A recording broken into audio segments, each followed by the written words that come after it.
This is Intoxicated Literature. Hello, and welcome to Intoxicated Literature. I am Daniela Drake. And I'm Evelyn Crow. And tonight we're going to talk about Grave Witch by Kalayna Price. I actually really loved this book. It's one of my favorite books. I also love this book. This was like one of those 20 teens books series that came out. Yeah. And it's a very urban fantasy, like, fae series. Yeah, I think it was 2015, I want to say. Like, it's definitely early teens. Yeah, I think that's sure. about right. But I really enjoyed it, and I read the whole series, and I couldn't wait. Like, this was back when you had to wait for the books to come out. Absolutely. So let's do our, disclaimers before we get started. Spoilers. Massive spoilers. We will ruin the entire book. Yes, and maybe some of the series. Maybe some of the series. Because we get confused. We get confused what's happened in this book and what's happened in later books because we are intoxicated. It's intoxicated literature. So there will be swearing. Swearing and spicy times, although in this book there's not so much of that. No, not so much, but we do sometimes have adult content. So just be aware that is happening. So if you have not read this book or this series, maybe push pause and go read it and come back. Do that. All right.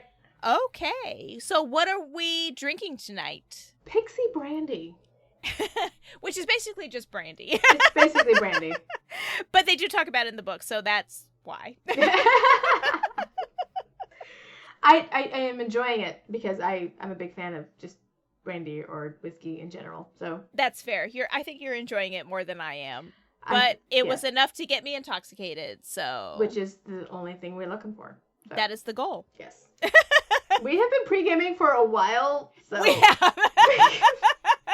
Yes, sometimes our calls just start as just catching up. Like sister chats. Yeah. So it's been a while for this one, so sorry in advance. Yeah. Okay, so the main character is Alex Kraft, and she is a grave witch, which means she has grave magic. Like, she can see, it's so weird how she can see the world through, it's rotting. It's so weird. It's grave site, so it's what it looks like as it's decomposing. I would not enjoy that. No, I don't think I would like that either. And it ruins her eyesight. Yeah. Like she doesn't have night vision anymore. Like, she can't see afterwards. I would really not enjoy that. I wouldn't enjoy that either. Yeah. No, thank you. No, thank you. Then there's Death and Phelan, and those are our two, love triangle-esque love interest. I do want to talk about Death a little bit. Mm-hmm. Because he starts talking to her when she's, 5. Yeah, it's a little groomy. It's weird. Yeah, it's kind of weird. And, follows her around. And, he does save her life. Yeah. And he does seem to really care about her, genuinely. But also, I can't decide if he really cares about her specifically or if he cares about the way that she makes him feel. She can see him and no one else can see him. But she can because of her grave magic. But, when she gets shot, there's, that whole scene where they're doing, she's trying to save the soul of the person that wasn't quite dead yet during the ritual, and they somehow transfer powers to each other. Mm-hmm. And so I was reading that scene and I'm just thinking, so does he care about her really, or about what she can do for him? That is the question, right? Yeah And it's kind of an icky. It is a little icky, but it's weird too because, and this is kind of a sign of the times, 2015. He was hot. The first time I read this, I was kind of rooting for Death. Right? Because you don't really know that he was. You don't really know how icky he is when you first learn about Death.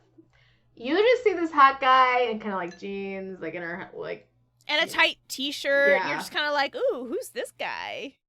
And he saves her life, and you're okay. And Phelan is kind of this asshole. Yes. He's snarky. He doesn't treat her well. So you're well, obviously I choose Death, because Death is kind of a nice guy. Yeah. But is he the, quote, nice guy? Right. So, yeah. Yeah, I don't know. Also, I'm not really a big fan of blonde guys. Really? Really not. And Phelan is very blonde. Yeah. So that's a mark not in his favor. What is it about blonde guys? I don't know. It's such a physical characteristic they can't help. I know. It's such a weird thing. But listen, it's not going to stop me. It's just like, I see that they're blonde and I'm kind of like, oh. I mean, everyone has their checklist, right? But it's just like, okay, really? That's going to stop you? The blonde hair? Okay. No, oh no, it's not going to stop me. I'm just saying, like, it's like, okay. I guess it's fine. You've got, like, six-pack or whatever. It's funny because I don't go for, like, platinum blonde guys. But I definitely have a thing, like, for, like, the surfer. Because we're 40. Like, the surfer dude with, like, the step haircut from, like, Seriously? the 90s. Jonathan Really? Brandis. Like, the whole thing. Yeah. See, and here I am. I'm like, you've got blonde hair and it's long. You need a haircut. I am not a fan of long hair on guys. Half the time I'm watching a show with my boyfriend and I'm yelling, you need a haircut! Because I can't stand it. Like, I just can't stand Not too long. I don't want it, like, past, like, their ears. Like, it has to, like... Okay, that's fair. Like, the step haircut. I don't know if you know what that is. I do. I remember Jonathan Brandis. You have to be a certain age to know what that is. Sequest, man. Sequest. Jonathan Brandis and Sequest. That haircut. That is a deep cut. For any of you who are in your 40s, you are the only ones that remember that show. Oh my god, that is such a deep cut. God, jeez. Fuck, that is such a deep cut. I know. Whew. God.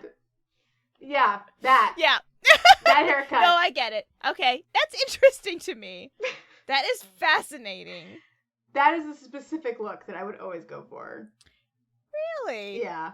I learned something new about you today. Yeah. So not like blonde. Yeah. But like, you know, like bleach, like a, not even bleach blonde, but not like dirty blonde. Yeah. What they would call it. Like sun bleached. It's not like bleach. So getting back to the book. I could keep going on about how, like, you know. I know. But so there were a lot of aspects about this book that I found fascinating. And, like, one of the things that I really enjoyed was her friendship with Holly and Tamara. Because I think that they just are there for each other. Like, there's no hesitation. They just have each other's backs, which I love seeing. Because so often, way too often, I feel like, you see, like, oh, women have to be in competition with each other, and it's just bullshit. And I'm like, that's not what women do. Down like, with the patriarchy. Exactly. Exactly. And it was nice too because, like, her friends are kind of high up. Like, Holly is an assistant to the district attorney. Tamara is the chief medical officer. Like, she is like, yes, or chief medical examiner. Like, she is like, they're like highly placed, like, important government figures, which I very much appreciated. Which comes in handy because Alex Kraft, we did not mention this, is a private investigator. That's right. So it comes in handy having friends who can be like, hey, we can get you in to look at this body. Yeah. That we just got in. It's a little suspicious. Yep. You might want to take a look at this. Well, and her magic is interesting. The Grave Witch magic. So she can talk to ghosts, and ghosts are like this transient, like they're like memories, right? They kind of like repeat the same thing over and over again because they're like traumatic memories. But then she can also talk to shades, which can tell her how they died, which are very important. Like, and I think they're applicable in court. This is so in this book, this is the first time that they're able to use her powers in a court case to prove someone's guilt. Right. So she makes history. Yeah. In this book by being the first one, because magic has only recently returned. And that's kind of like a recurring theme that you see a lot of the time in urban fantasy, especially from this period, like the 2010s, where, like, this is kind of like a trope that comes up over and over. Magic has come back and there are all these consequences, and now you know they're magical beings, and, like, normal people are really upset about it. Like, it's like, you know. Yeah, it's all new. So part of this book is figuring out what is what. Yeah, and, exactly. Like, how that all works. So yeah, a shade tells the truth. I don't think it can lie. They literally can't lie. They're literally just retelling what happened to them. So she can do that. She can pull a shade out of a dead body and be like, tell me how you died. Who was there? Exactly. I love Alex, though. She's great. She's great. I love her. She's a no-nonsense, smart, capable person. Absolutely. And you learn that she has like a mysterious family who is rich, but she's living in like an apartment. And you're like, what? What's going on there? That's weird. And she reconnects with her sister in this book because her sister needs something from her. Yep. Only called her because she needs something. Yeah. So that's a little problematic. Interesting family dynamic. Yeah. So, got that going on. And, so you don't know who her father is. You know, he's highly placed. You don't know who he is. You don't know what he is. You just know that he's highly placed. Her landlord is great. Yes, I love him. Caleb. He's awesome. I love him. He's a fae. So, they live in, this place that appeared out of nowhere. It's folded land is what they call it. Yeah. It came out of nowhere. It's, in Georgia, I want to say, outside of Atlanta. I think it's on the border of Georgia and Alabama. Yeah. It just, poof, just new land. Because the fairies came out and said, hey, we're real. And people were like, oh, what? And then all these, random places just appeared because the magic came back. And that's where she lives. And Caleb is fae, and he owns this apartment she rents out, and he's wonderful. I love him so much. And she has a dog. She has a little dog. PC. Isn't he a Mexican hairless? Is that what? Yes. And his PC stands for Prince Charming. Which I love. And the magic gargoyle outside her door that, talks to her in her brain. Oh my god. I love it so much. There were so many little details in this book that I really, really, really, really enjoyed. It just brought, it really kind of wound everything together. Magic really is part of this world. She's living in a place where magic is real. The whole thing. It's fabulous. So she is a PI, but she's not serious about it. It's so funny. She's like, I'm a PI, but I hate it. Yeah. I mean, she only got it because her best friend wanted it. Yeah. She hates it so much. She has a certification. She's like, okay, I'll do it. I don't want to do it. She kind of gets sucked into this new thing because her sister needs help. But then the FIB, think Men in Black, but fairy.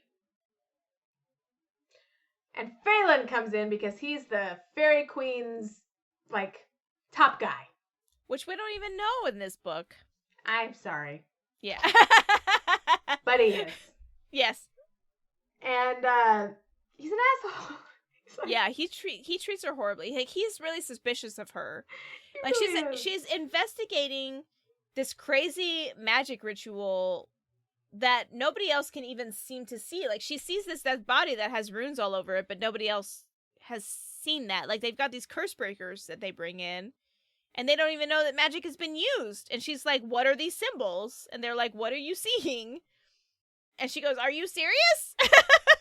They're so obvious. These things on the body. Right here. And what things?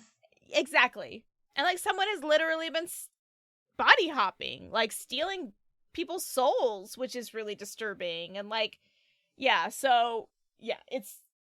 it's fascinating though, because she gets involved into politics, which she doesn't really want, but she can't really help. And it's just it's a whole thing. Yeah, it is a whole thing. And she has to be in her dad's world, which is just complicated because he's really highly placed, and the anti-magic group. Yeah. Yeah, he hates magic, and so he's in charge of, the most prejudiced group ever. Like, all she is fucking magic. And he, Yep. and he doesn't want to have anything to do with her. And he's like, oh, God. Exactly. I hate you so much. Yeah. Why? But I loved so much about this book, like this whole series. I feel like the world building was amazing. The characters were so great. Like, they were all complex. They were all fun. They were all interesting. The story is fascinating. You really... I like to pride myself on being able to figure out a story before the end of it. But I couldn't figure this one out. No, I had no idea what was going on. And I loved that. Like, it kept me guessing until the end. I had no idea what was happening. Yeah, that was great. So I want to talk about a little bit, because I went on to Goodreads and I was looking at reviews for this. And one of the reviews, and I'm not hating the reader. Readers are allowed to feel however they of course, absolutely feel about books. I just want to discuss it as a genre. At the time, I think it was 2015, we have Mary Gentry coming out. There's Anita Blake. Let's see, The Hollows was coming out. There were a lot of really big urban fantasy series that were coming out like around the same time. Yeah. And the critique was that this series had a lot of the same similarities as those other series. Okay. And so what I want to discuss is, okay, fair, if you felt that, that's fine. Yeah. But what I want to discuss is, what are genre expectations as authors feel pressure to have genre expectations? Right. And what are not genre expectations? I mean, it is interesting because when you think about, like, let's talk about just like generic book talk right now. Okay. And how many hashtags reference specific tropes, right? Like, fated mates. Let's just throw that one out there because that's a popular one. There is an expectation within that trope of what you're going to get. Exactly. Right? And I think that at that time, I think that, and this is true of film, this is true of TV, this is true of like the publishing industry, they're always chasing whatever the big trend is. Yeah. And at the time, in 2015, the big trend was fae, urban fantasy, werewolf, vampire stories. Like that was kind of like the big thing, right? And so this book, I think, checks a lot of boxes in that regard. Like, maybe not werewolves or vampires specifically, but like the fae aspect definitely. Fae magic. Yeah, and like I talked about too, like at that time there were a lot of stories about magic coming back suddenly, or like returning, or I mean, or I could say it seems really similar to Ilona Andrews. Right. Like too. Yeah, like her what is it? What is her name? Magic Bites or whatever is one of the books. But like sure. Like, it's one of those series where it's just like magic has come unexpectedly back. It's 50 years since that happened, and like we're dealing with the repercussions of it. And that was a very big trend at the time. So do we really get mad about them writing to the expectation of the market? Because I know as an indie author, and you're also one, it's like we're told so often you write to the genre. To market, yeah. You write to market. And if the market says these are the, hits that you need to, get to, then that's what you write to. Right. Yeah. I would like to say, okay, fine. But also, when you have a market that's flooded. Yeah. So I don't know. I mean, I found this book to be unique enough on its own. I think that that's what really sets it apart, is that it was a unique take. Yeah. It was a unique idea. I thought that the underlying story that kind of covers the entire series, connects the entire series, was very interesting. Yeah. The twists were well done. I very, very, very rarely was able to figure out where it was going, which I very much appreciated. I mean, I haven't read The Hunters or The Hollows, so I can't speak to those series. I liked The Hollows a lot. Okay. So you can correct me if I'm wrong in this aspect. I have read some of The Vampire Hunter by Anita Blake, and I have read all of Mary Gentry. And I can't say, I don't think that these are similar to those at all. I really don't. I would not.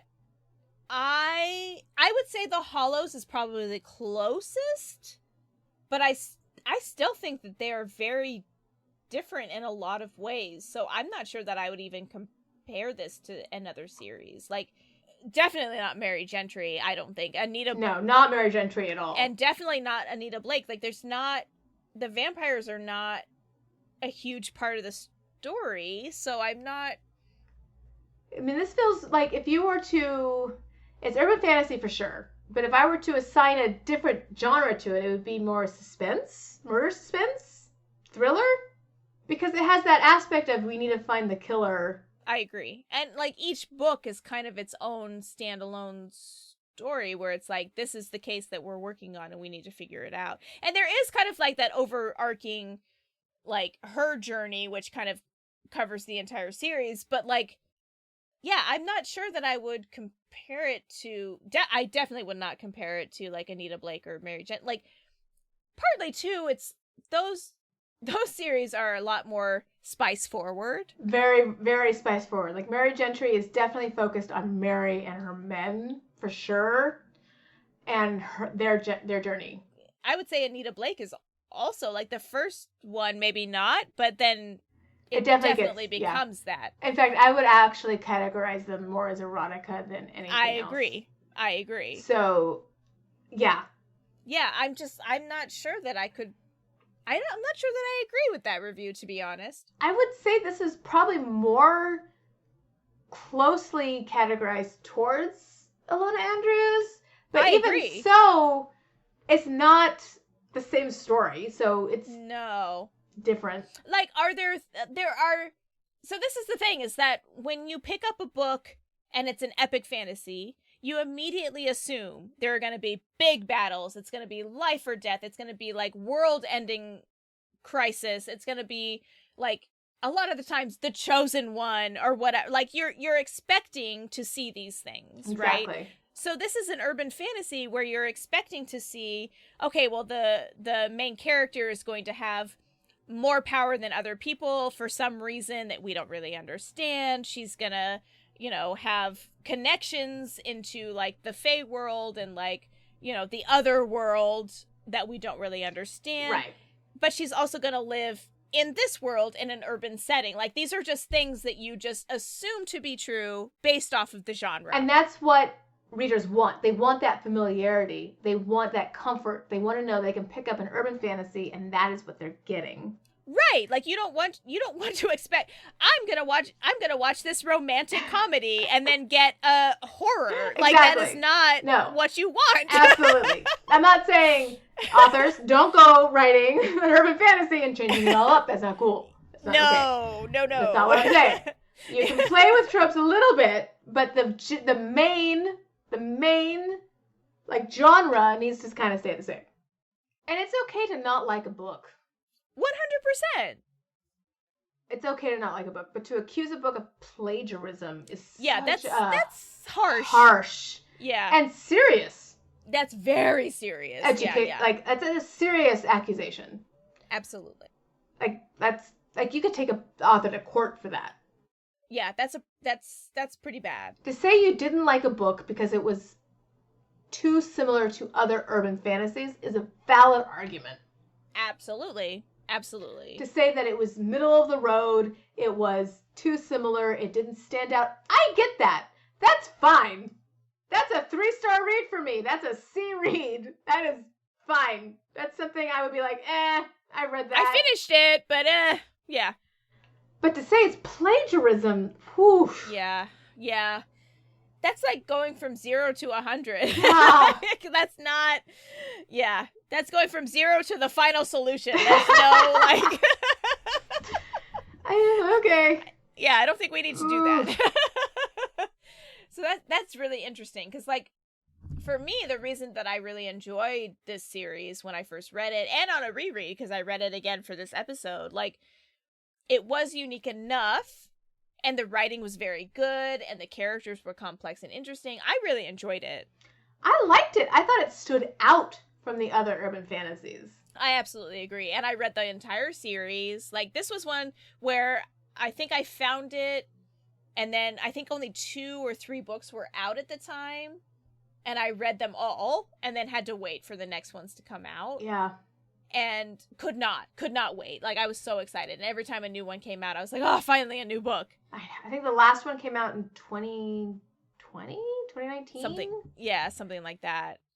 But I was so excited that it came out, even though it was the last one and it meant the series was over. I was like, oh my gosh, but I can't wait to finish the series. Like, it's been so good. And I just really enjoyed it. And I'm not saying that other person does not have valid points or what. Like, if you don't like it, you don't like it. You don't like it. You don't like it. Yeah. There have definitely been books that I have not enjoyed that other people really loved. Like, that's just a personal taste. It's very subjective.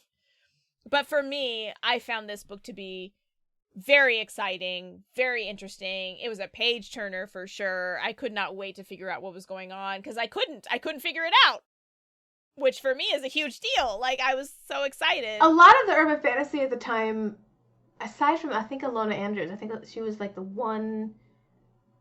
I mean, if you don't just... I mean, you have to discount, like, Mary Gentry and Anita Blake, because they were so, like, that's really erotica at the time. Yeah, it but, really is. Like, if you think of, oh, God, what's Patricia... Briggs. Yeah. It's like, it was werewolf heavy. A lot of werewolves. But if you discount that, because Twilight was real big. Yes. There's a whole lot of that happening. It was so, like, anti-POC, too. So there was none of that happening in this book. Yeah. There was no shape-shifting. Well, I think that's why I like this one so much, is because, like, I have never been a big vampire. There was no vampires. And, like, the werewolf thing, I'm there was kind no of like, werewolves. Okay, but it's not, like, a thing that I love. And so to have this one where it really was just, like... And this is why I liked Kalayna Andrews, too, because it was like, magic has come back, and there were shifters, but there were, like, all these other kind of magic people as well. And so it was just, like, a very different, exciting... And the shifters weren't relegated to just one class of people or one type of person. Yes. In Kalayna Andrews. Which is so important, because it's so common in urban fantasy, especially from that early era, because it was like the dawn of urban fantasy in the early 2000s. I'm sure you can find an urban fantasy from before that. Like, I mean, I think but LA it became Banks, a big popular thing in the early 2000s. Because Buffy the Vampire Slayer happened in the 90s, and it kind of exploded after that. So, I mean, LA Banks happened in, like, the 90s, and she was really popular. Again, Vampire Slayer, whole thing. But then the werewolves happened, and the Omegaverse happened, and, like, fan fiction and stuff, and, like, it just kind of exploded with Twilight and all of that stuff. But one of the real common tropes is, like, the shapeshifters are all, like, indigenous people or something. It's really gross. Well, and I do think that there is this expectation when you say urban fantasy that there are going to be werewolves and vampires. Like, people seem to expect that. Yeah. Which for me, that's not the urban fantasy that I tend to like. Like, I tend to like this with, like, Alex Kraft she can raise the dead and has, like, and they can do, like, actual magic, and they have charms, and, like, it's just very interesting to me. What would it be like if suddenly we were faced with magic coming back, and what would the world be like? And, like, that to me is fascinating. Yeah, which is why, and that's what I wrote about. And then I made the shifters squirrels because I know you did. I mean, yeah. And not just people of color. That's right. Everyone. Yep. Because it's boring otherwise. And I think that's partly too why I like October Day, and, like, there are just, like, and Fae is kind of a recurring theme, which is fine, like, but it's just an interesting thing to explore. The thing with Fae, though, is you can do so much with Fae. Anything. Yeah. There's so much lore to pull from. Absolutely. With Fae. Absolutely. I know, because I just looked into a whole shitload of it. Yeah. So for your next book coming out. I know. So just know that you can't. There's so much.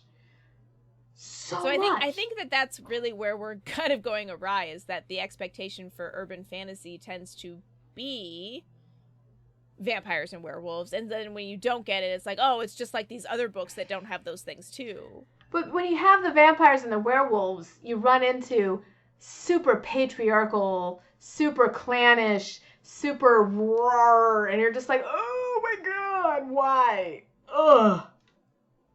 I don't like it. Not for me. Okay, anyway.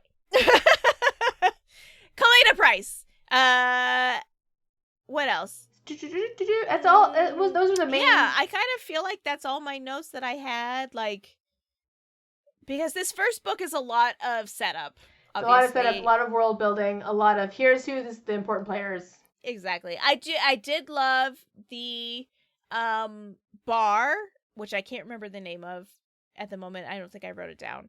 But the Fae bar that she goes to and then like loses time because she goes out at the wrong time. Yeah, it's like an entrance to fairy, isn't it? Or like it's an entrance to somewhere, and she like it is. Yeah, it's an entrance to fairy, and like the bouncer at the door is like, what time, like you need to sign in, and then as you leave you have to leave at the same time, and she was like, nope, we're just getting out of here, and he's like, I don't know, and then it's 2 days later. Yep. Fucking fairy, man. But I liked that whole bar because like it kind of gives you a very brief glimpse into what fairy is, and like the folklore around fairy, because there's so much, like it is a rich folklore to draw from. Like there are so many stories and fairies and crazy things that happen. It's true. But like in this particular thing, it's like the eternal dance where you start dancing and you don't stop. Like you just keep dancing until the music stops.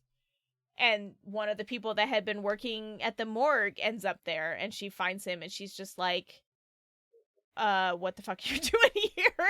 And he's like, I was only here for 2 hours, and it's been like 2 years or something crazy. Yeah. I know, it's nuts. I love it. I love it so much. And I just really liked that aspect of the world building, because it made it feel realistic and like you were in it, and I thought that was really well done. But yeah, the entire series, I very much enjoyed it. I think it's 5. Is it 5 books? I think it's 5. I feel like it's 5. Yeah. I feel like it's 5. And the last one came out 2019, 2020. I can't remember, but one of those. So it is a complete series. If you want to read it, if you haven't read it yet, I definitely recommend it. I really enjoyed it, and I reread it for this episode because it's been a while since I've read it. It's been a hot minute. And I gotta be honest, I still enjoyed it. It was good. I liked it a lot. I liked it. Yeah. Yeah. So, and then, what are we reading next time? We are reading Taken to Varaxia by Elizabeth Stevens. Ooh, it's a sci-fi, this one. Sci-fi. We're going outside the box. Oh, we are. We don't usually talk about sci-fi. We're leaving fantasy. Going into alien romance. Oh, boy. It's a whole different ball of wax. So yeah, I definitely have. I have never read. I don't think I've ever read an alien romance, so this will be a new one for me. They all have the same kind of things in common. So interesting. Okay, well, I can't wait. And yeah, I think that's it for tonight. So I am Daniela Drake. I'm Evelyne Crow. And this has been Intoxicated Literature. Thank you for joining us for this episode of Intoxicated Literature. Drink well, friends.